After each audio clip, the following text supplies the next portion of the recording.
जय श्री कृष्ण। धारा चैनल पर आप सभी का स्वागत है। कार्तिक मास महात्म्य कथा अध्याय 14। अभी तक आपने सुना, जालंधर ने भगवान विष्णु को उनके परिवार सहित और सभी देवताओं के सहित उनके पाताल लोक में जाकर रहने का आमंत्रण दिया तथा भगवान विष्णु सभी देवताओं के साथ उसके लोक में निवास करने लगे। आइए आगे की कथा जानते हैं। कार्तिक मास का आज लिखूं 14वां अध्याय। श्री हरि कृपा करें, श्रद्धा प्रेम बढ़ाएं। जय श्री कृष्ण। तब उसको इस प्रकार धर्म पूर्वक राज्य करते हुए देख देवता क्षुब्ध हो गए। उन्होंने देवादिदेव शंकर का मन में स्मरण करना आरंभ किया। तब भक्तों की कामना पूर्ण करने वाले शंकर ने नारद जी को बुलाकर देव कार्य की इच्छा से उनको वहां भेजा।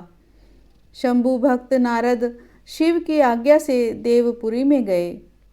इंद्र आदि सभी देवता व्याकुल हो शीघ्रता से उठ नारद जी को उत्कंठा भरी दृष्टि से देखने लगे।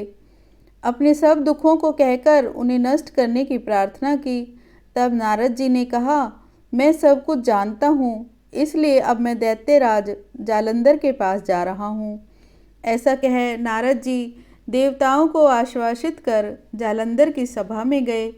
जालंधर ने नारद जी के चरणों की पूजा की और हंसते हुए कहा, हे ब्राह्मण, कहिए आप कहाँ से आ रहे हैं, यहाँ कैसे आए हैं? मेरे योग्य जो भी सेवा हो मुझे आज्ञा दीजिए।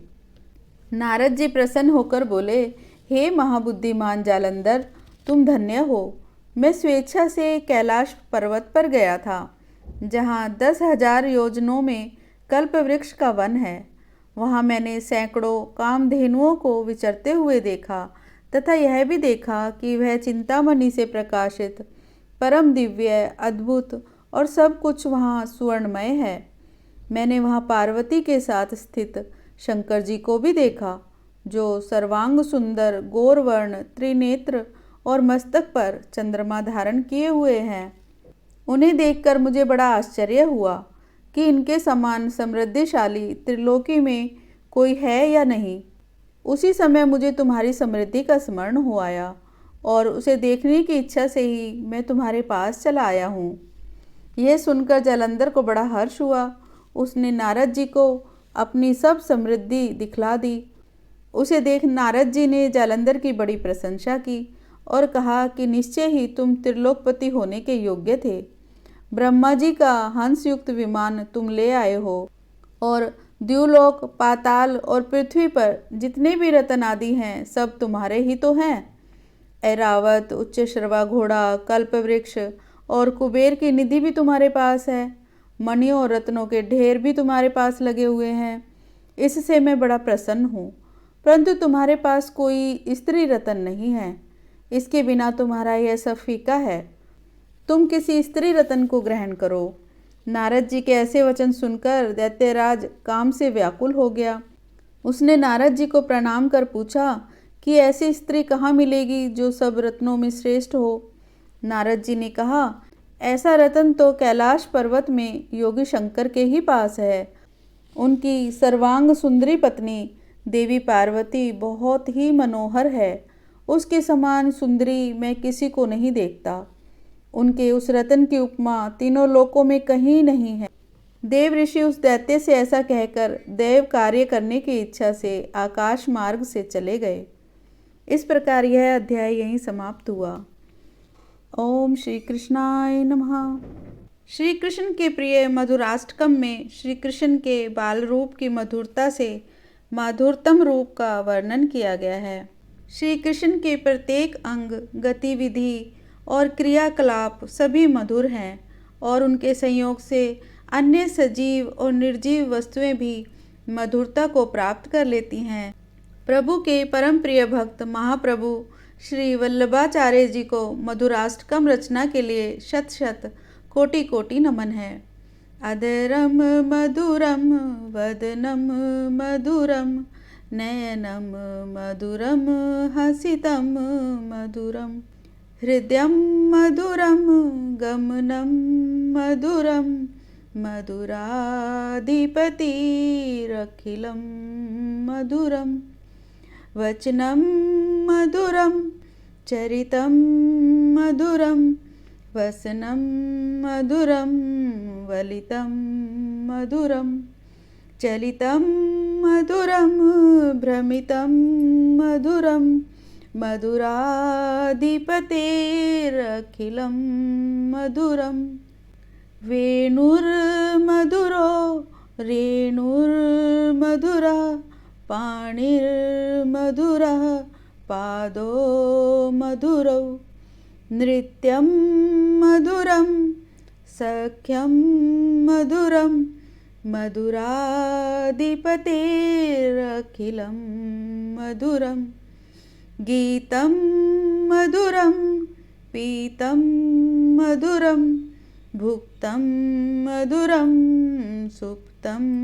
मधुरं रूपं मधुरं तिलकं मधुरं मधुराधिपतेरखिलं मधुरं कर्णं मधुरं तरुणं मधुरं हरणं मधुरं रमणं मधुरं वमितं मधुरं शमितं मधुरं मधुराधिपतेरखिलं मधुरं गुञ्जा मधुरा माला मधुरा यमुना मधुरा वीची मधुरा सलिलं मधुरं कमलं मधुरं मधुराधिपतेरखिलं मधुरं गोपी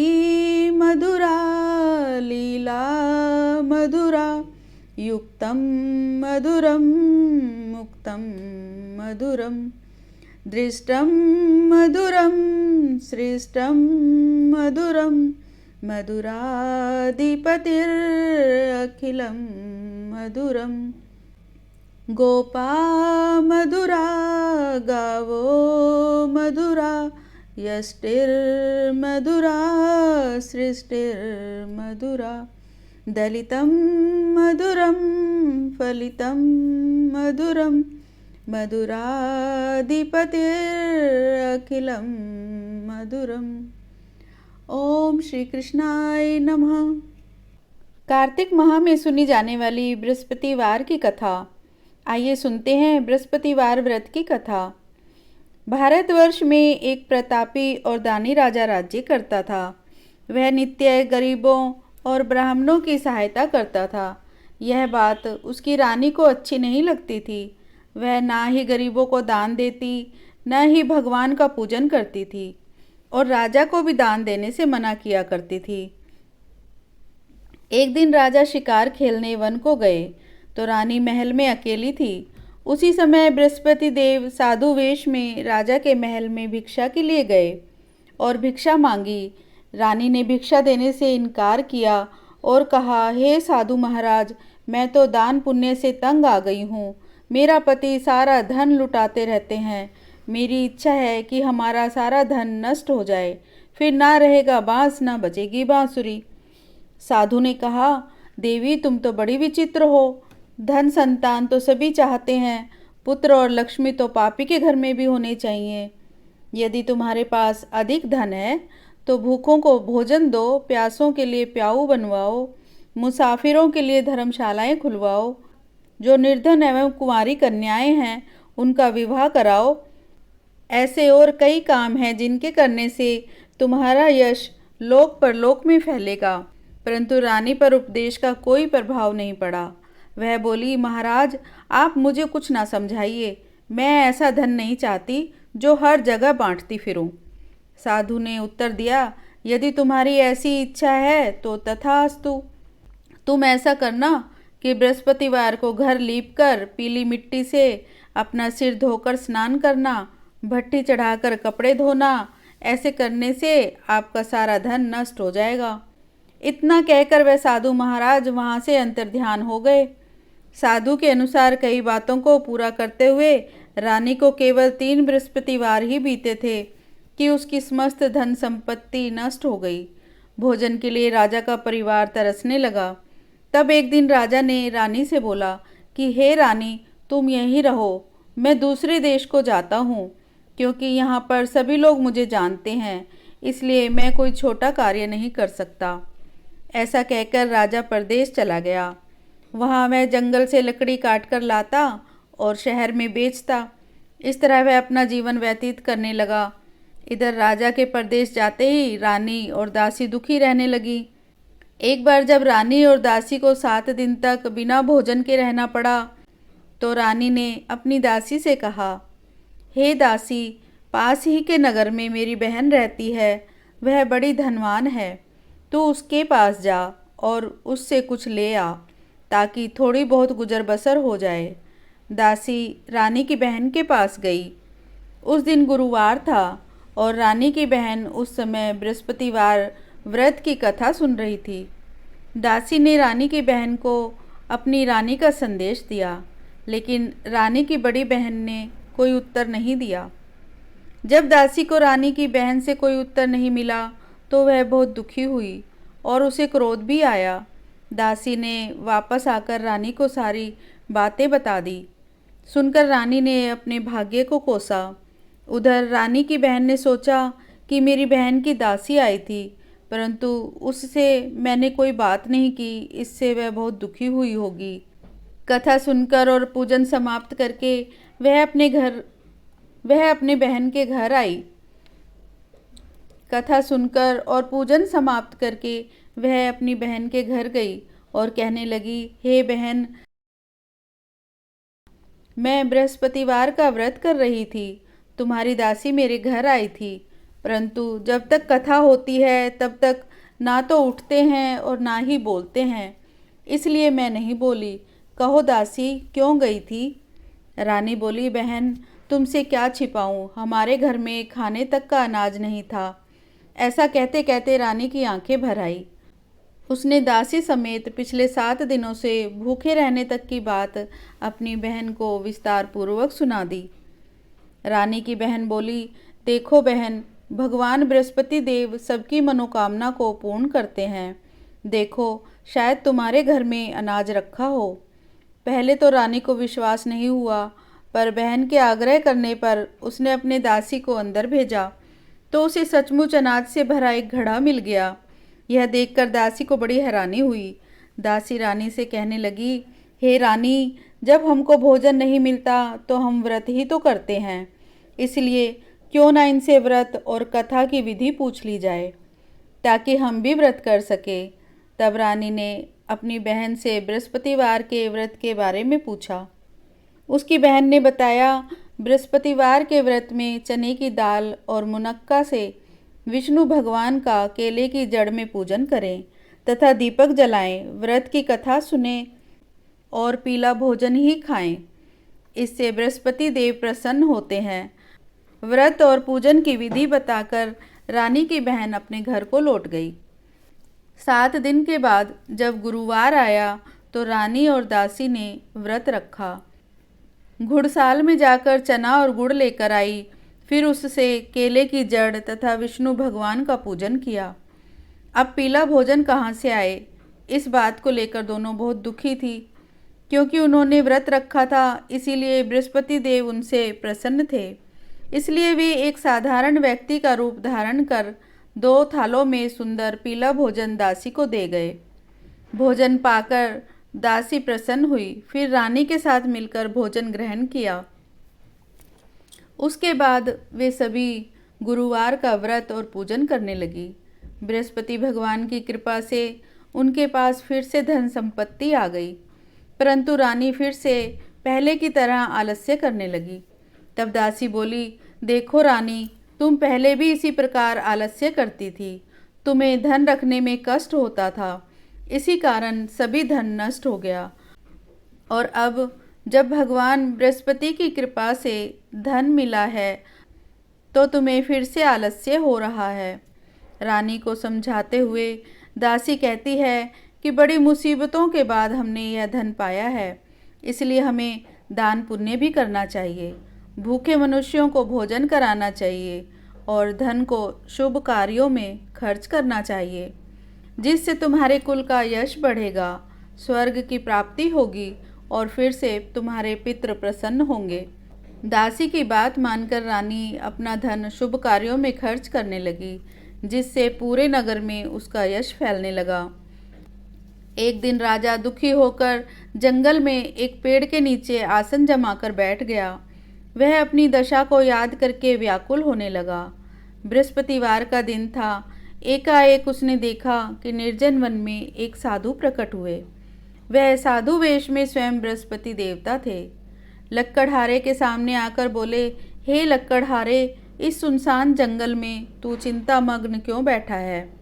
लक्कड़हारे ने दोनों हाथ जोड़कर प्रणाम किया और उत्तर दिया, महात्मा जी, आप सब कुछ जानते हैं, मैं क्या कहूँ। यह कहकर रोने लगा और साधु को अपनी आत्मकथा सुनाई।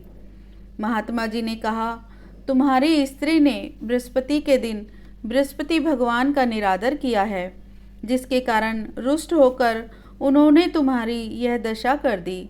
अब तुम चिंता को दूर करके मेरे कहने से चलो तो तुम्हारे सब कष्ट दूर हो जाएंगे और भगवान पहले से भी अधिक संपत्ति देंगे। तुम बृहस्पति के दिन कथा किया करो। 2 पैसे के चने मुनक्का लाकर उसका प्रसाद बनाओ और शुद्ध जल से लोटे में शक्कर मिलाकर अमृत तैयार करो। कथा के पश्चात अपने सारे परिवार और सुनने वाले प्रेमियों में अमृत व प्रसाद बांटकर आप भी ग्रहण करो। ऐसा करने से भगवान तुम्हारी सब मनोकामनाएं पूरी करेंगे। साधु के ऐसे वचन सुनकर लक्कड़हारा बोला, हे प्रभु, मुझे लकड़ी बेचकर इतना पैसा नहीं मिलता जिससे भोजन के उपरांत कुछ बचा सकूं। मैंने रात्रि में अपनी स्त्री को व्याकुल देखा है। मेरे पास कुछ भी नहीं जिससे मैं उसकी खबर मंगा सकूं। साधु ने कहा, हे लक्कड़हारे, तुम किसी बात की चिंता मत करो। बृहस्पति के दिन तुम रोजाना की तरह लकड़ियां लेकर शहर को जाओ। तुमको रोज से 2 गुना धन प्राप्त होगा, जिससे तुम भली भांति भोजन कर लोगे तथा बृहस्पति देव की पूजा का सामान भी आ जाएगा। इतना कहकर साधु अंतर्ध्यान हो गए। धीरे धीरे समय व्यतीत होने पर फिर वही बृहस्पतिवार का दिन आया। लक्कड़हारा जंगल से लकड़ी काटकर किसी शहर में बेचने गया। उसे उस दिन और दिन से अधिक पैसा मिला। राजा ने चना गुड़ आदि लाकर गुरुवार का व्रत किया। उस दिन से उसके सभी कलेश दूर हुए। परंतु जब दोबारा गुरुवार का दिन आया तो बृहस्पतिवार का व्रत करना भूल गया। इस कारण बृहस्पति भगवान नाराज हो गए। उस दिन उस नगर के राजा ने विशाल यज्ञ का आयोजन किया। तभी शहर में यह घोषणा करा दी गई कि कोई भी मनुष्य अपने घर में भोजन ना बनावे, ना आग जलावे। समस्त जनता मेरे यहाँ भोजन करने आए। इस आज्ञा को जो नहीं मानेगा उसे फांसी की सजा दी जाएगी। इस तरह की घोषणा संपूर्ण नगर में करवा दी गई।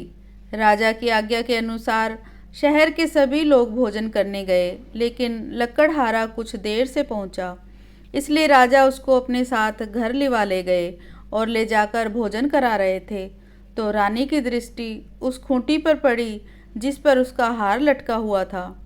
वह वहाँ पर दिखाई नहीं दिया। रानी ने निश्चय किया कि मेरा हार इस मनुष्य ने चुरा लिया है। उसी समय सिपाहियों को बुलाकर उसको कारागार में डलवा दिया।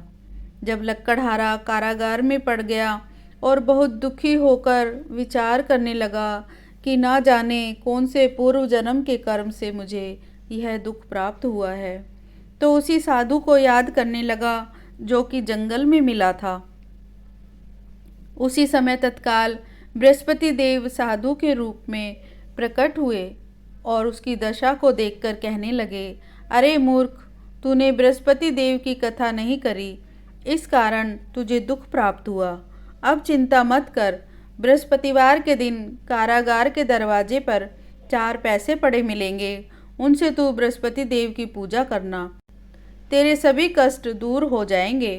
बृहस्पति के दिन उसे 4 पैसे मिले। लक्कड़हारे ने कथा कही। उसी रात्रि को बृहस्पति देव ने उस नगर के राजा को स्वप्न में कहा, हे राजा, तुमने जिस आदमी को कारागार में बंद कर दिया है वह निर्दोष है, वह राजा है, उसे छोड़ देना। रानी का हार उसी खूंटी पर लटका है। अगर तू ऐसा नहीं करेगा तो मैं तेरे राज्य को नष्ट कर दूंगा। इस तरह रात्रि के स्वप्न को देखकर राजा प्रातःकाल उठा और खूंटी पर हार देखकर लक्कड़हारे को बुलाकर उसने क्षमा मांगी और लक्कड़हारे को योग्य सुंदर वस्त्र आभूषण देकर विदा कर दिया। बृहस्पति देव की आज्ञा के अनुसार लक्कड़हारा अपने नगर को चल दिया। राजा जब अपने नगर के निकट पहुंचा तो उसे बड़ा आश्चर्य हुआ। नगर में पहले से अधिक बाग, तालाब, कुएं और बहुत सी धर्मशाला, मंदिर आदि बन गई हैं। राजा ने पूछा, यह किसका बाग और धर्मशाला है?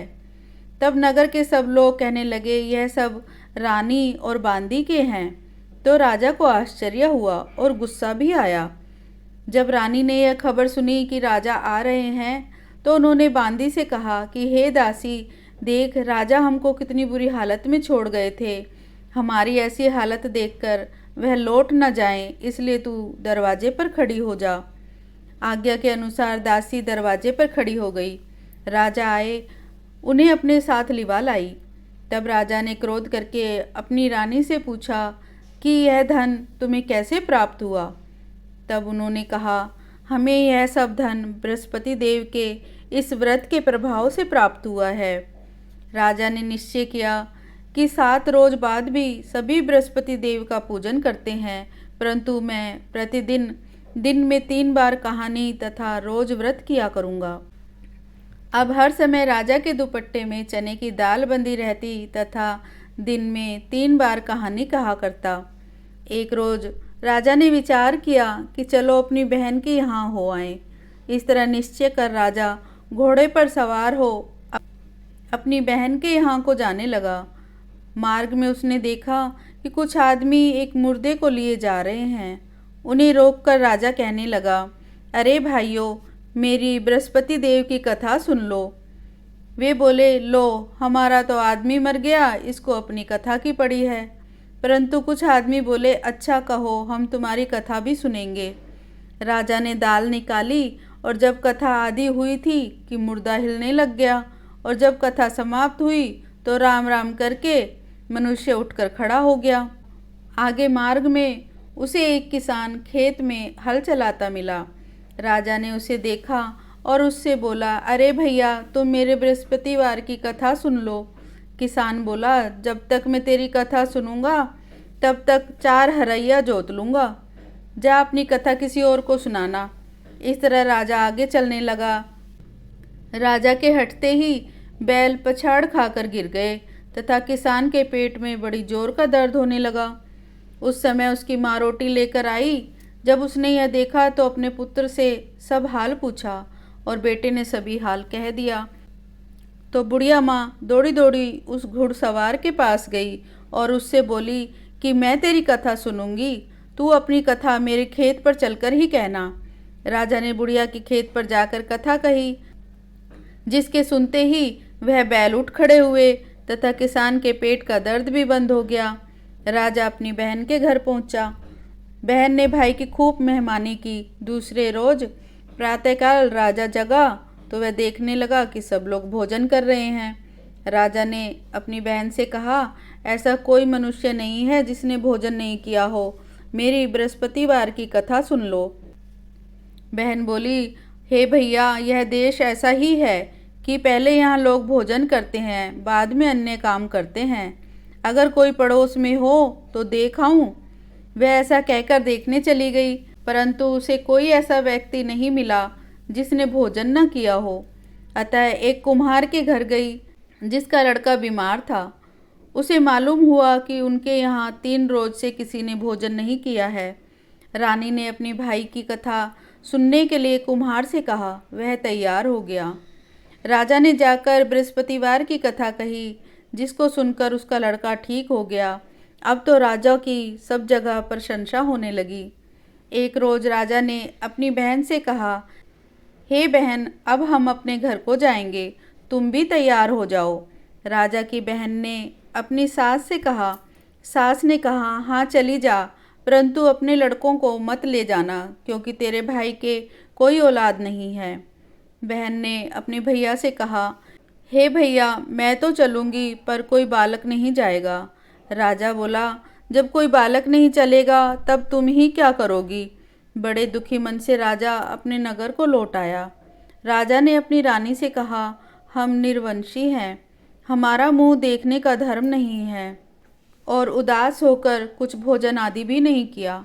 रानी बोली, हे प्रभो, बृहस्पति देव ने हमें सब कुछ दिया है, वह हमें अवश्य ही औलाद भी देंगे। उसी रात को बृहस्पति देव ने राजा से स्वप्न में कहा, हे राजा, उठ, सभी सोच त्याग दे, तेरी रानी गर्भ से है। राजा को यह बात सुनकर बड़ी खुशी हुई। 9वें महीने में रानी के गर्भ से एक सुंदर पुत्र पैदा हुआ। जब राजा की बहन ने यह शुभ समाचार सुना तो वह अत्यंत प्रसन्न हुई और अपने बच्चों समेत भाई के घर बधाई देने आई। इस प्रकार राजा के घर सभी खुशियां लौट आई। राजा जीवन भर बृहस्पति देव का व्रत करता रहा। उसके राज्य की प्रजा हर प्रकार से संतुष्ट थी।